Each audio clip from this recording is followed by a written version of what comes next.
Oma de share mamu nyina ha UTV esuni oma mu nsem ne amahodo so de awosamufo asonso no ene na wi mede esomo kasebo ekwan so na yentie die edi emu akotene ebi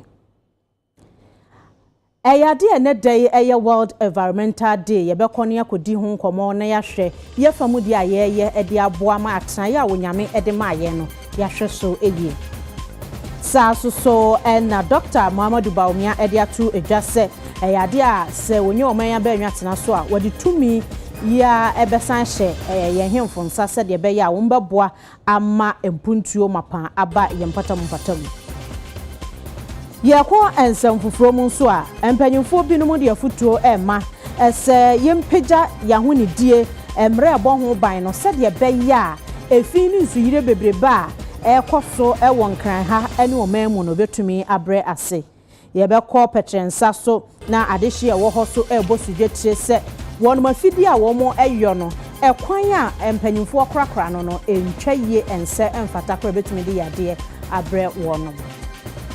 and some of you can win home and area musonfo amma saponkuma jesimede esomo mekai mo said this way chocolate drink de here yenso share ebo ye chidom so na special drink so ebo ye chidom miti cute cat palo ewa beka junction womo na eye ede emame ye tiesi ensem ni mu a na Ghana mampanyin abedi akire de atodwa se onya oman abanwa no etena so a de obehwe se obeye ne se tumi a afri ye hemfonsa no obesan ede ama won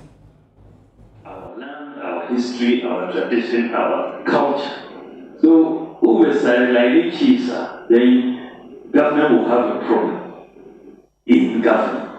And some problems they are at the moment. So we per se reviewing section 63G of the chieftaincy. We will review more power back to the chiefs. See, without that we won't have discipline in our society. No. So we will give more power back to the chiefs to help government. You see, so many cases are through the normal courts can be resolved in your palaces. Many cases they don't need to come to the normal courts and they will be resolved very quickly. And then we will go. So something is very, very important that the chiefs have to be part of that when we review section 63. But the manifesto committee,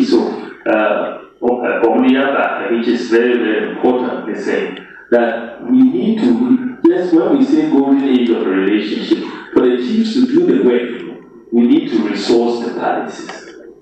The palaces need to be resourced. At the moment, paramount chiefs enjoy over 1,000 cities. Petrol pool is a difficulty for that 1,000 cities to buy. Now, what about other things? But we don't pay divisional chiefs. We don't pay pre-manners. But these are all parts of the institution. If we call it a living allowance. If you are paying an allowance, it must be a living allowance to the paramount chiefs,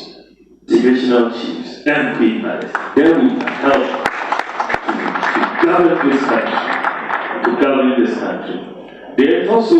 so we will not allow it's just non-negotiable for us. Otherwise, we would have lost our country. So you I think that's so that is the bottom line of the so if you want to do what you can say, me say more time we share Ijuma my year as vice president. My year that the same more money is out my back in 4 years time. And yes, sir. Obi the old man bye who will you 4 years? No, maybe a 8 years. In the 4 years, accountability, that's how nobody said that. But my hospital, no way. And yes, sir. But maybe, since he made a report, you said, we decide. If the qua, they didn't require it. So that the back, let me answer question. If the more functions,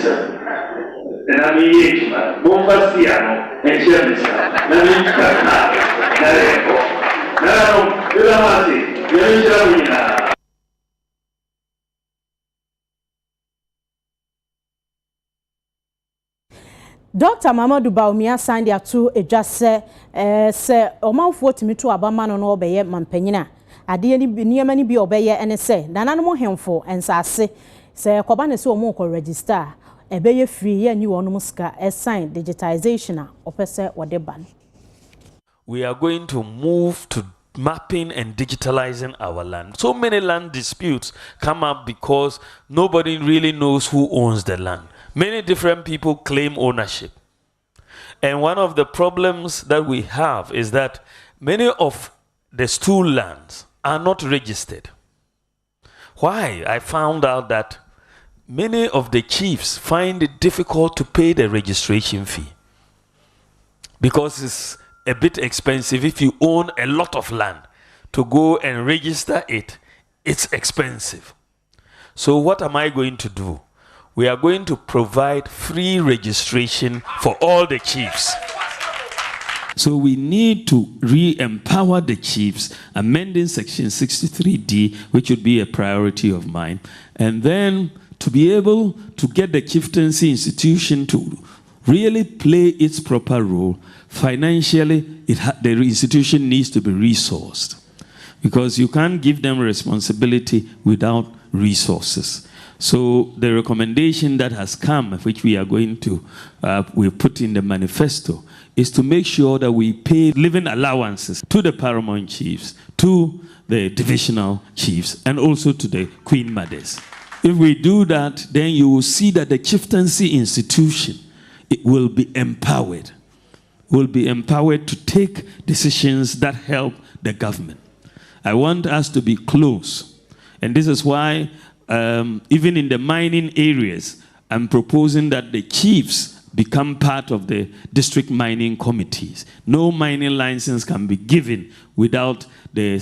chiefs knowing about it right from the beginning. We will have to now start to re-empower the chiefs to help us to govern this country. By any opinion wono ene di dom ayefre wono movement for change ano yewura alankojo chamatin woni adesuafo bi no akwakohia e de ato wono manim se won pese wo daache yie dia wo muntu aba no ema nipa owo amudie de waye bi pende wasom wo man pen na wo munim ne nnwuma wono ene omonto ema no na nye obi ase yewura alankojo chamatin se one producer now when you know production now one anton anko manone one export to untimi enya dollar embound system because aha ye twa dollar wa ha to ko ton no ma wa manone a na dollar no ai den aba na da bay na wote say head of state wa Ghana aka export one asem da bay na wote so obi ye kan what export one asem da but me a produce normal ama de nanka first ye give dollar cotton no se so bet me no asia untimi ma o see de nyira da na se no so de kan wan sem de a na che se production na me kan wan sem e so nyo obi a o te sa kontan wan sem and so de start kan ya che abai abraso na de ekose NDC abraso so the same thing and they see here the same thing was NDC so call very fast power the same thing say people lose confidence in the government and in the economy now the PNU about me arrested tell omuti bibi on say do baby first no e sa na call you and na man you call IMF we see announce IMF pay and I say I didn't stabilize here. Say here Ghana for start but the rose say Alan near Penua dollar no be stabilizing. We are here for a purpose of the nation at heart that would transform our nation for us. So we need to listen to them.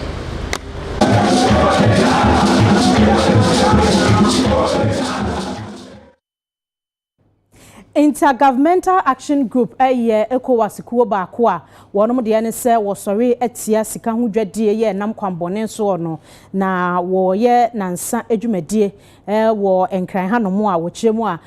ku ahodo ya enhye abanse ne de hye abanse nyina edi ahia akyerɛkyerɛ ko obefa so na wakosa ekon money laundering any terrorism ye finance ye disika finance terrorism se bi kotutu na ekum nipa dodo bi wo kro bi se ne start hu wa America mmemu no emprepi no ya na saa omo hye saa boni achi no ya na omo pe esum ase ne emaye obroni be se they enjoy the opacity and the anonymity omo de ye adwuma CS sunsu adwuma de time bia mpredodo na edawuro na omo bo woni emapi hu nti saa counter terrorism for wo mani nye saa ne ma ho ehun be hia se CSO si e be training omo amehu omo role a omo play e wo counter terrorism any anti money laundering hu se mo be bo hu dawuro e free say be register CSOs where your office office of the registrar of companies they say so no Department of Social Welfare and the supervisor through the gender ministry so and sample na betimi be bank account ne o we say unya certificate be a free Department of Social Welfare bank nso so boy e wo ma hyede se sika sempi ska bi e free mo eba account empo yen individuals ni nyina no ombe mo mani ada obibi wo hoki checklist bi wo so wo hwehwe mu hu sika no se bi emfiri ni pabone sem bi a wo de be ketase hye ne ma bi ana se wo de be ka nipa bi anu matuma bone se no betimi akoso a omontimi nka. Ghana as a country, Ghana report it is on Java website, it's on the FIC website. Download the report and see all of the deficiencies Ghana has. Then a civil society organization and the media start an advocacy to relevant policy maker. Maybe there are deficiencies within the justice system, engage the justice system. Maybe there are deficiencies within the financial system, engage the finance ministry. Maybe there are deficiencies within maybe the registration of NPOs and non-profit organizations. So it's high-level advocacy from civil society. But the best way you can engage the authority if you are aware of the deficiency. That is why we are highlighting, look at the deficiency in this workshop. Over the next 3 days, they will also place emphasis on that. So in summary, the role of civil society organization in the third round is to bring to policymaker attention the deficiency that exists and how they work towards curbing the deficiency. For example, if Ghana has passed or targeted financial sanction law, I guess, okay, is it just passing on the shelf or are we actually implementing the law by prosecuting people for terrorist financing if there's a case involved? Are we prosecuting people for money laundering if there's a case involved? So those are the deficiencies we talk about. So we are hopeful that Ghana, like all other countries in the region, will start to implement the law.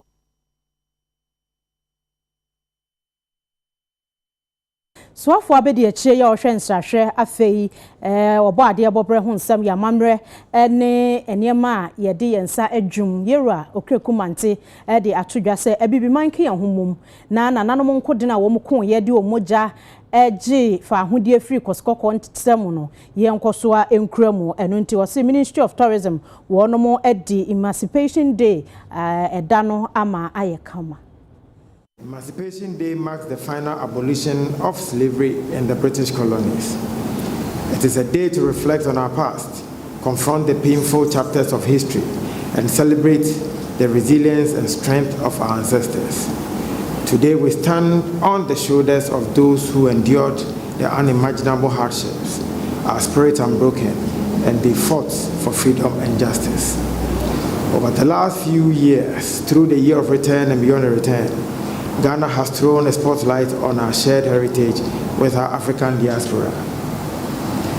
This year, we embark on a new tradition. Traditionally, our celebrations have begun in Accra, but now we want to highlight the historical significance of our several slavery stories. This year, Emancipation will kickstart at the Pikoro slave camp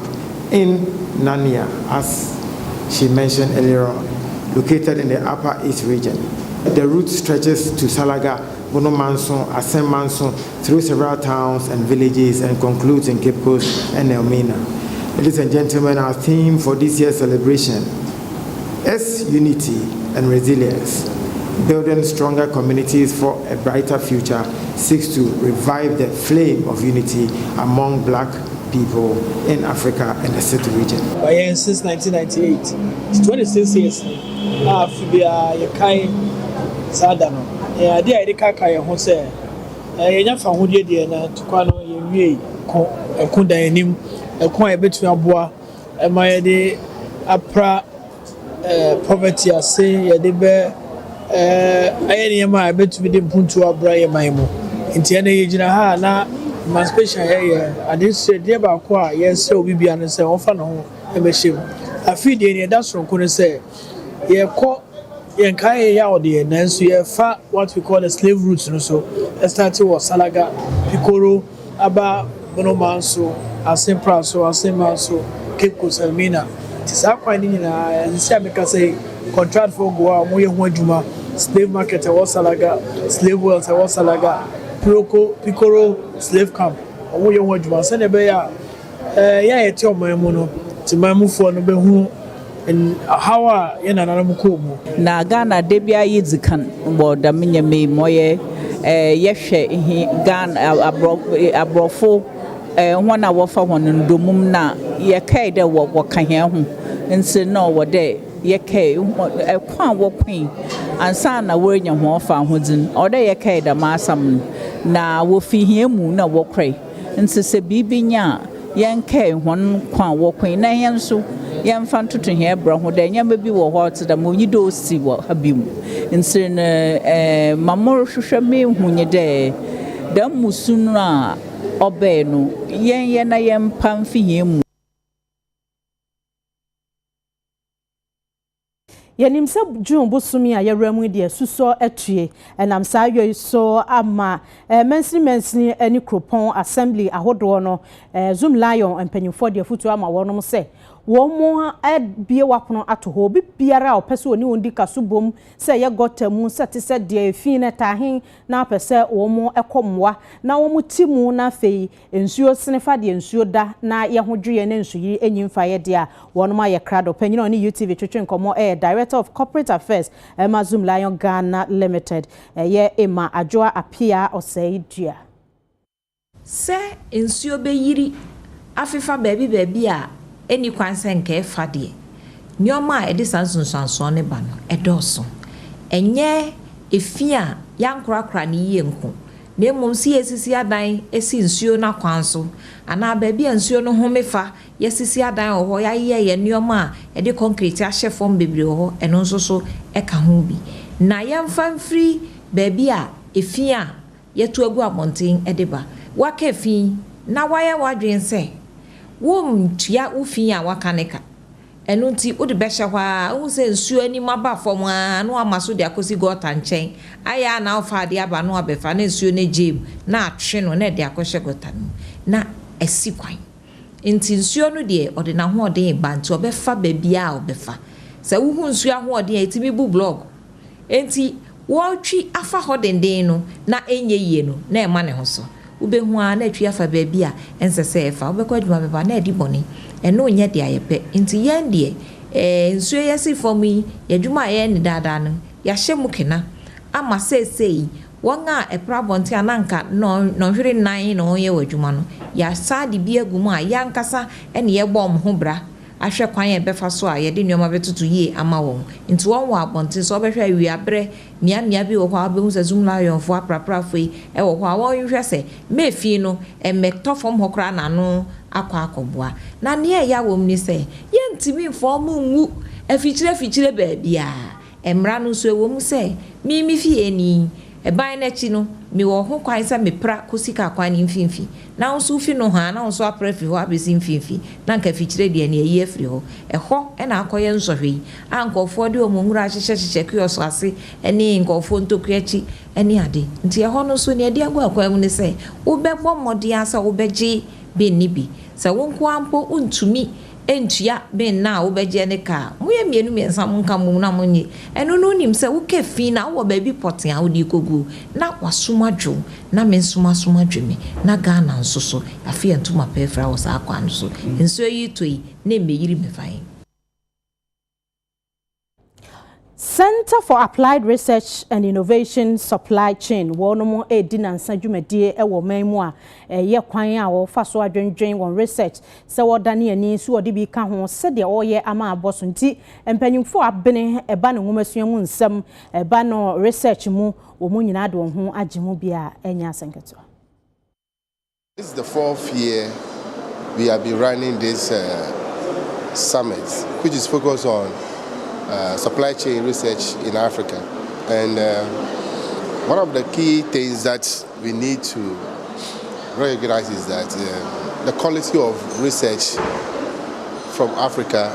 as far as business and management is concerned. And I think other fields of social sciences has been very, very low. So we're talking about quality and volume of quality of work produced. So what we are doing here is a way of exposing African researchers to the best of researchers from around the world. So here we have people coming from different parts of the world, from the US, from Europe, China, all over the world. And some of them are the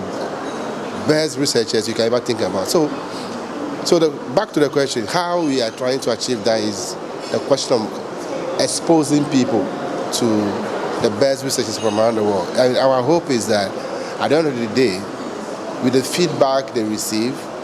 with the criticisms they get, the quality of our work should improve. Right? Now,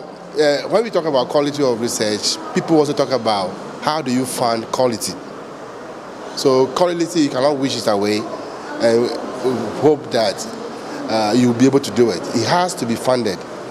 And some of the things we are doing here with the help of our partner USAID is to find ways of making developmental problems of Africa known to the world, so that when researchers from Africa approach funding bodies from around the world, they will understand the problems of Africa. The Kariska 2024 Summit on supply chains and looking at how we can make supply chains resilient in Africa has just commenced. And some of the pertinent issues we are looking at is arising from the global shocks that the world has been going through, such as the world pandemic, natural catastrophes, wars and conflicts that have disrupted the order of business in Africa, as has done in the world. Africa is coming together through forums like this to deliberate on ways of two things: making use of this opportunity to build back better our supply chains, to scale them, to fortify them, and to make sure that the new opportunity gives Africa an opportunity to play at a more expanded scale, both within the region and across the world.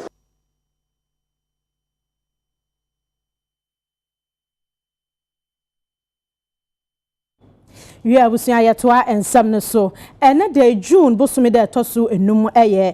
World Environmental Day yatena ye ya onyame ede adom ye no ho da fa kese ya yehye na dwumade fiti ase afi apem ahankron edioson miensa 1973 ena saa fashe efiti ase ni nyina ne se ye de bedwendwe ye ho ne ahwe kwan ye be korakora de ye wo ye nsa ase obo ade ne power de amaye no ye behwe eso eyie wo kyeremu a Efisa abrano di besi enei afi 2024 edi Kingdom of Saudi Arabia mpanyufo wonomo na etnase na wo mateneti ahwa madwumadie atumi akoso afi na botaye ne se yensa ase ye kwaye niema ye wono ye betumi ahwa ma akọ enkan na no na Tropping Boss Ghana panyini de omode nsem bi aba abonten ekyese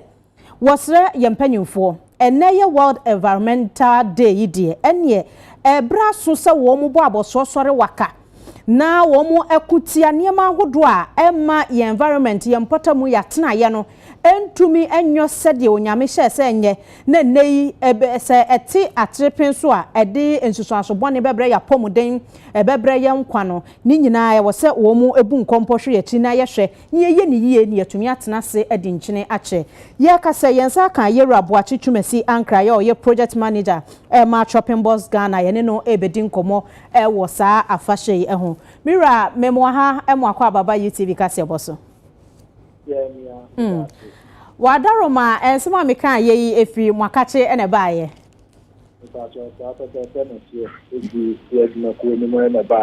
Yo. Yanhwe ne dai afofine ya mu die de defa ya tena ye environment no. De ne de na mo hwe ani mu se celebration mo ye ewo mu. Mo di dwumadi be agwa kwanso. Yen as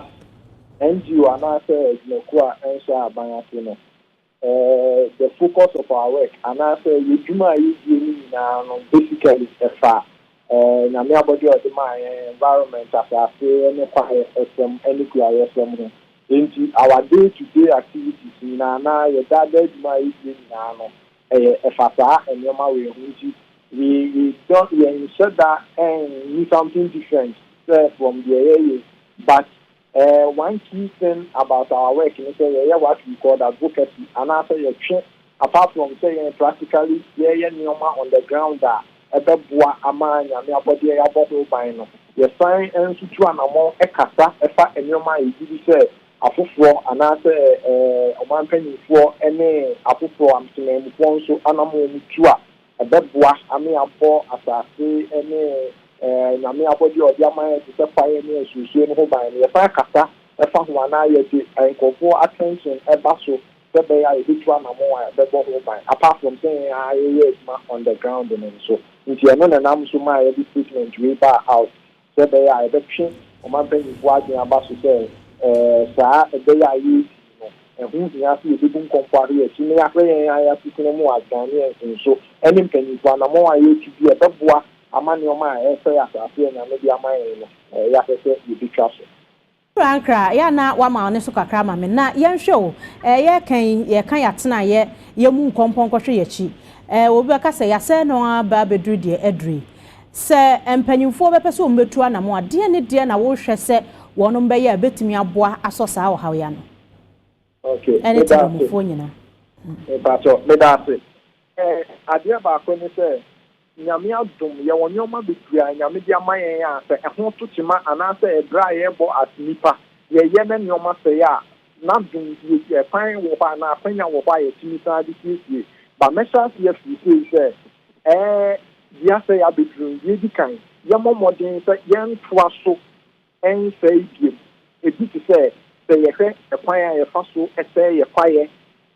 too many means ebini illegal logging ebini guarantee atia sesa dani dey na mu media for mu boyen e ma ye bo hu dawuro say abandon na be form no wasini na no kwan so that antoa so ankoso now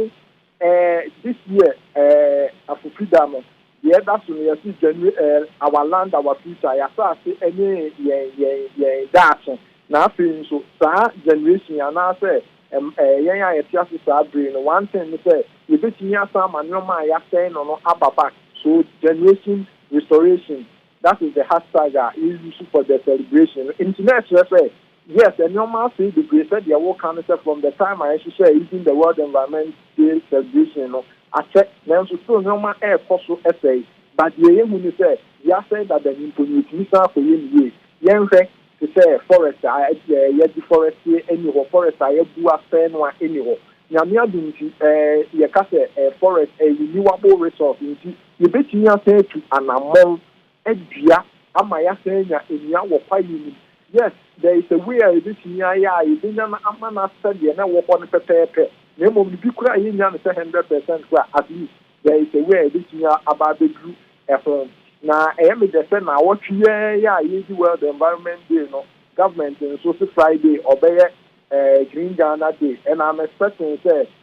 on that day no ye be to anamon no kwan a enquire to say we are just only doing a public show na mo ye be to anamon na ma afei akosie baby a ya say no won enquire ni mu no afei so ye back galamsey ye access na there is a way we have something we call reclamation and you betimi so asisi asase no baby a ya galamsey ya tu mine na ama asase na say no ehu hia say we tu anamo as a country na yes sa anyoma nyina ni sa bia ni nyina ya feel na ya restore ewia ene nyoma na ewo ho no possible in sa anamo but it takes what the experience commitment if you take the commitment of the state or the leaders of our nation, say, Rebecca said, baby, I say no, yeah, say, hi, Emma, let's say, in the Bomodin, Mirankra, there be a car, you see, yam penny for no, yet to for, and they say, we are never who say, we are catabine pa, a show, not a show. As soon as you know, from me far, and from any who said, dying, from any dying cry, a bit too nasty. Yet to memo for so, yet from dear, and say, that's it. Yes, I said, you walk on, and yeah, idea you did to me, I can't. Na ye yitima before FPO so by because they work on and through those say as soon as transform a mama penny for one. If you say a decline penny for no one on their own, no which means as so short as you transform no kakrapa diatima before the brainer exposed to the effects of climate change near the empty media meka says before no so and my environment to take a illegal logging. Illegal sand winning, any idea, extra environment, and for my empire, now things wow, we have to over control over our city and some obia obey any a better environment. You know, having said that, Nanasa Makasano, so leadership play a key role in here to Timamu not SSA and penny for a year anymore, so my cost work again because. Near me say media say me yes me me abon ho dawo me ase tie ni am say de ye di nkomoyi na mom no say enkoye na se obi uka no ontie na so ode ne family kwan so a near me tie ni nti obi prostitute no nti na say institution sa ye di o masi wo say wo mu di say adwuma no so o mu ye up and doing na o mu timi etiki o mu fa emra no na o mu make sure say enkofo ti na mu fo ye ntu ye di mra no so the one family kwan ayi ni dwuma no yem fa ne nko emra family kwan so na ya sutwe e wo kwa ese ye de man a ebeye determine na say ebema enkofu fo so e kon no so mu be fa so bi sa mira chumasi ye beda se papa pa ye breniti ye de obesi he ya oru abo chumasi ankra na eye project manager de macropin boss Ghana na wacheche mu ye nyina ye wasede ye famu de esese ye boa ma atena ye a onyame de ama ye tumi ye niye na ye nkwa so esisi ne ho so na ye bohwie na ye akwakopie mu e wo chememu a ochehene osagefo amotiefo panyin na de afutuo ama se wose wonom a akonkan e wa brabo mu nyame apagya wo mu nya ba bia gina no omunkai omunchi na omumra omunchi emfa de nyame de ado wo mu no emeboa wo mu nkro akrachifo wo ba ba bia nyochima mu a engineers ni science for dog ese bi gwantimi ha engineer really say onwa wo ya kwa mo nya ba bia gina no on twa wani emra mafia gwantimi wa obi ye bi ma wa nya ba bia gina no ke wani na ba wo everyone on going in school on na that's why as you get down in our set abide and MPs and ministers for the catch and now not theater they make kind of what you mean and I mean jam and you be what mama you so you hear about here man for dance no February oh nipa e wotu mi na we also to be asana one we wuti here una tie nye and the head must be protected obaye di watoto ni emanyina na wahunu se no na di enkunimdie ebeba ni man ye dana se ni ahye ne bo se dwumadie na ode ahye yensa no yampopo yeti de nkura ye begina mu kopim se onyankopon na angasa de awie beba ne nkwaso ochiman nkwaso adontiman medanase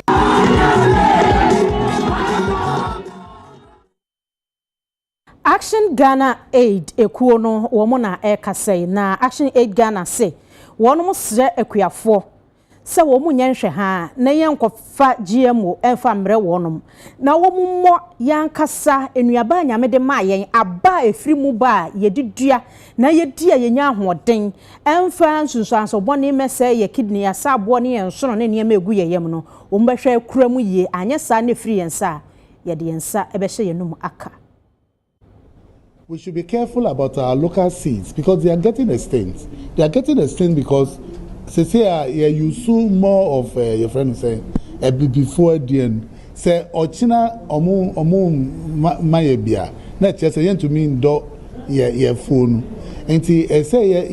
ye titi ana ye seeds no ye mbo hu ban. Senia ye bet to me agina so aye ekuya juma no.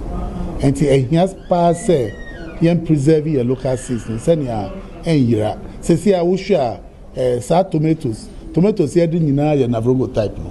And the navrongo, most of them are imported. But saab ye titi tomatoes are and what they woman to say a lorry types so.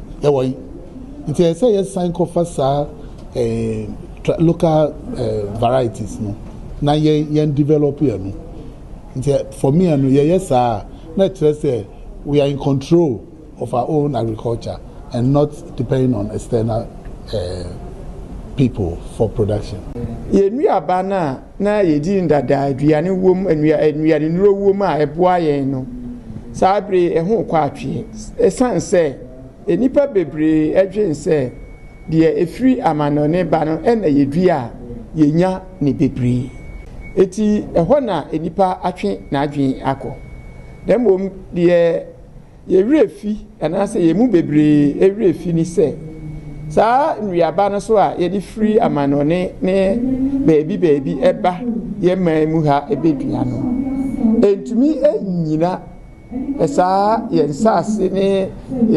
obo ade bobre na ewo ye man mu ha no entumi enyina no nche enti bri nyina mu no ye dua ne afi edika na obewu se afi etoso miru no na ai ni nyina ye asei ena emrewafo no ye nananom omwo sabi nkuro nketu anu no ebri bia o kase obedua ne ma na onkoto a obeden anya sika akoto sa hwehwemu a ebehia ha ya huni se o kase udua ndoba bi aburo se udua 1 acre ubebo ka beye million edu asene wati medua etime nana anase me maame a wote kuro ketu amu ho sa no obeden na afi bia wanya million du so obedo acre mienu a million edu asene wati medua sa ne mofafo e ba ye kire se ye hwe enuaba a ye dua na oha mu nhwemu adu wotwe ana efiri enuaba ye dua ne edada no ye de na ye wo ha no emu adu onu pe ana efiri amano eti se emu adu wotwe no sa abre ye ho kwa afie de a ebedu baabi no ye nya aduane ni e wo Ghana eni nti na ho akọ hia se ese ye hwe na ye hwe ye no yaba ye no bae na e wo ho dada no ye hwe se ebehwe ni yi Abasuboju medie bi akoso ye manufacturing awards na ne fe toso enwotwini na no na manufacturers ne de atodwa se ye bo mabaso de nanso so omunyum egu sanse se wo de eniema eba omamu de abedi udwuma no duty a wobetua no enya semwa eno da nkyenya dollar ne so ha wo mu nti omunyuma no egu nti osra ban se animanimu ya wonye ntemgyinafo anyesa asem ebefa wonomase. Manufacturing awards we no yabasobodi adwumadi aba se eba bebo manufacturing companies a wonmo wo mantiasema Ghana mu no wo ebo adwumadi awodo no a manufacturing industry ni mu nso abaso se na ebe yo mbekoso ato adwumadi mu nkyene enti we no eye de toso nwotwe 8th edition akoso won kran Kempiski Hotel Conference Center en wo ede tintim so enkunimdi abotire ya ahenche agina brane no 2024 manufacturing company of the year no ekoye edema Alpha T&D abasobodi ani bi nso ekoye edema Petroleum Ghana PMMC Jewelry GB Foods ene wo mo ekeka ho de ohweye ma abasobodi adwumadi ba so organizer award scheme Owura Richard Abe Jr. ekasa ye de famfaso a ewo abasobodi adwumadi nyina eso. Yeah, the motivation is that we are looking at technology. So if people are advancing in technology, now for the innovations, now they're using new methods and finding ways in order to be able to expand. I mean, we want to celebrate. I know my award, say manufacturing awards, you know. So the ubona baso the money more. And 8 years ni omomo and every year so new people back. Say PMMC say wo ache. Oye jewel and all that. Nutri foods and I have peck and some biscuits no cacao. In your no maba. GB foods, tomato, so every time you know we improve pouch, different almost a mix, it's because I want no crime more motivation. And it's a young more. And what she ne our DCB and also more about one semi be call ye Emma more and so at train and como. Okasa ye edifa import duty charges ya a wash show our more at the other said to a bind when him say Adawro Madabraka. Adawro ma womo emano emra fomo emfama womo sene ebe ya womo so de niama no eba bepie mu my Ghana ha wo ye niama no my Ghana ano mu a ni nyina no womo ebetimi aton de ama atofo nso ewo bo a ewo fomu na ni nyina no apem my Ghana akonkan woni mpuntu esem isan se import duty na ekosoro sa no a ema womo so to womo eniama bu sene onimu no ewo honom sa na this time put their bear west and also enda chain even import asem say obetumi nya wo container po eyi area call manufacture meters now on kasa person to no be problem they see this out to me could that on be say 2-3 days and now when you be more fa container no card here akosi be say your finance na we to me cry say oh clear na say utia duty no the duty no cost no so end and chain no so obenya wan kasa wade na we utia duty no bona we da call no manufacture so another problem. I dedicate it to the entire team PMMC jury. NJP say ene ya boy abaso ana ya hye enmunyam kese a ti say na asedane kese ne pa ekoma adwumayefo na wo ho no enam say wo mo etu hu ache ene odo a wo ma adwuma no ene edi abedu sam pempenso yi se me kira oniam akoko betima ya fi efuo mu a de kosi chocolate ya no value chain no mu wa pa ebetima employ virtually almost every Ghanaian obia benya bibia ye within the value chain. Inti me dey encourage say yenko so anua omo mu dua omo transport omo mu twa omo mu say value chain ni wa a bibia obenya bibia hye aye adwuma nti me hye say yenko so ana yema adwuma no enko so na obia nya baabi nhye. Yanyanti yesa kwanhia bi asi ewo ablekuma container na erababa ko a nani krotwa wisie samu de esi ye no ye pese otwa ho mfoni kakra ede chen anti amasa wa ma han ye na o ma wadaro ma na apomu ame adomboko na yes wani sadie esi ye mu akwanhia no kwan ba so na fa ebaye ka ben ne ka ben ene di ahia na die na aseye ablikuma masalachi wono mono ikuno na onam inale no a oba besin akọ na ni kire hin na ni kire ablikuma wo shi onum side okay yeah ana care bi ebe cross no nto try say oswebo ana so ni fa pavement ni so ba outer lane na be share container ni Ekosha obi container. Yeah, obi container otonton heba ndro ibi. Ano obi shame. Nti onipa no one na ire. Ana tika no. Ana maame no so oton nyema no so ewo container but maame no de opra I think ne 9 ana moja ni adi. No mo de ne ko so but papa na de ne ire ne de hwie anye wo. Omo atika akese na edikowura container nim no. Ende fianye wo na nipa atete ho ton ade obi ani ho ane ho kan ye de bi obi ani ho ane ho kan ma me ne pe ene ne ba no but ma ne banda I think say ne ba ni okay but ma me nankasa na de no e pray because na glass esi na yi nanim te glass no ka ne ko show sa na glass na I think e pia e pra no ma e twencha no na wo ka se kia bi na e ko cross e kai na kia bi wanya be ono koye into any sweve ano tisimu efa pavement no ebe pie wo outer lane no because no nam highway ni inner lane ankasa yeah and now timi free pavement no so be see na tell say what the speed or the mikatente anya mikasa but all careful no so careful na very sharp careful if you want careful I think say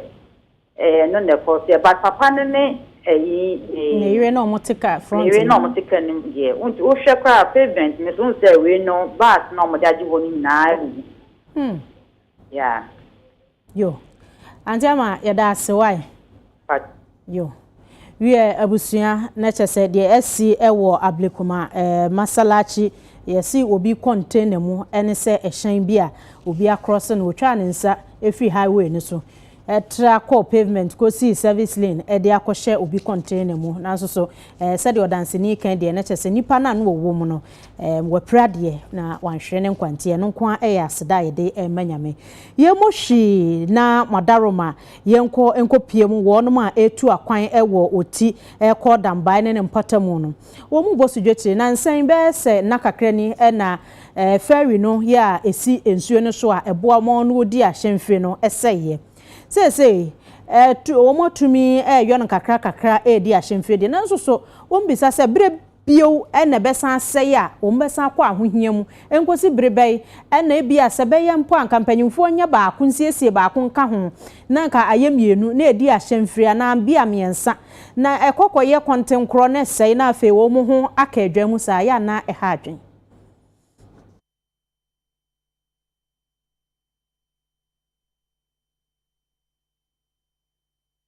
ayeda yebu akonta ayeda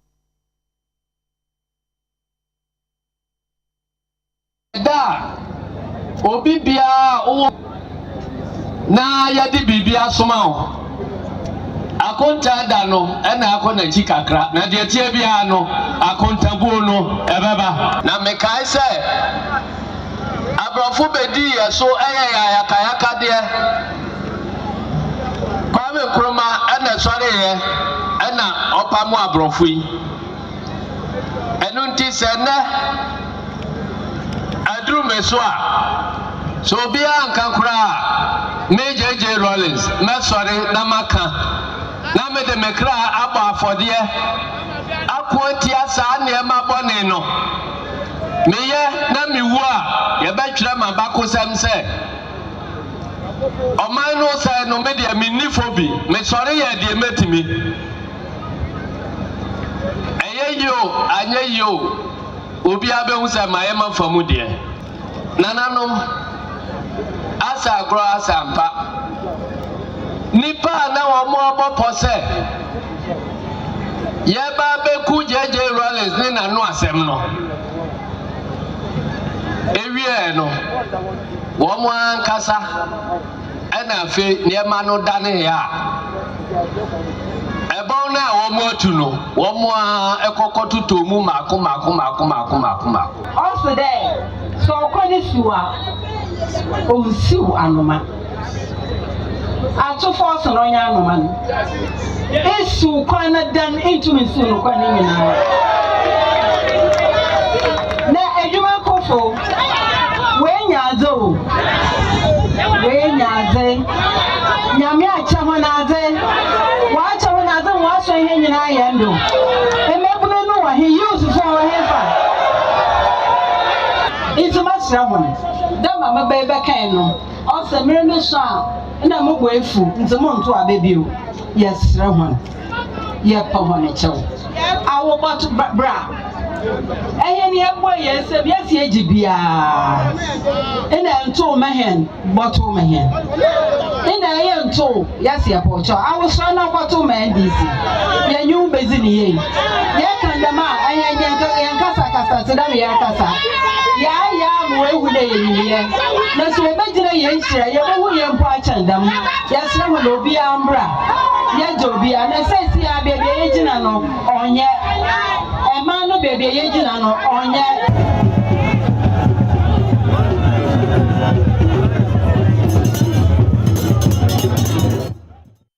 June 4th